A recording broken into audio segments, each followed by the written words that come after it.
Гусарский салаттын жасалуу рецебимен бөлүшетін боламын. Бізге қажетті заттар: пысқан жұмыртқа, соленый қияр, пысқан тауықтың еті және пысқан картошка. Майонез керек, сосын дәміне қарай тұз салатын боламыз. Ең алдымен картошкамызды осылай теркадан өткізіп аламыз.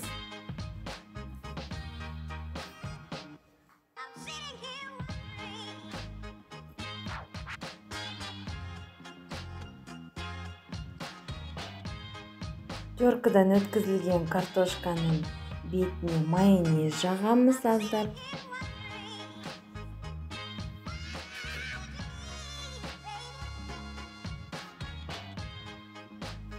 Сосын дәміне қарай тұз себеміз.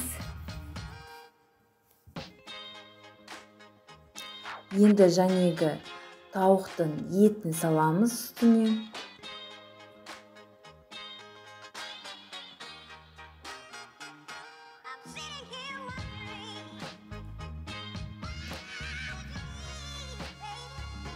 Тағы да майонезімізді жағып,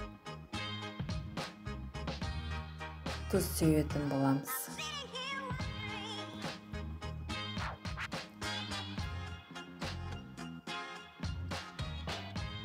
Енді үстіне соленый қиярды осылай теркадан өткіземіз.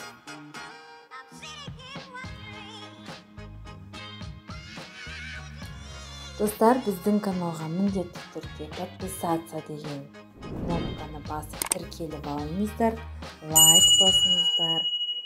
Сұрақтарыңыз болса, комментарийға жазыңыздар, мен жауап беретін боламын.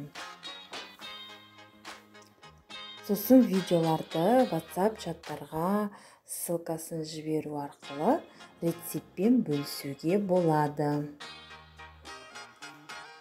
Соленый қиярымыз теркадан өткізіп алғаннан кейін, осылай жұмыртқамызды тоже теркадан өткіземіз.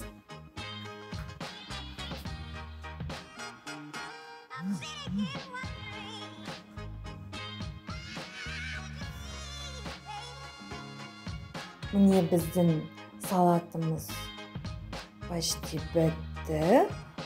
Енді біз әсемдейміз. Осылай мен шөппен әсемдедім. Сіз де осындай рецептпен жасап көруіңізге болады.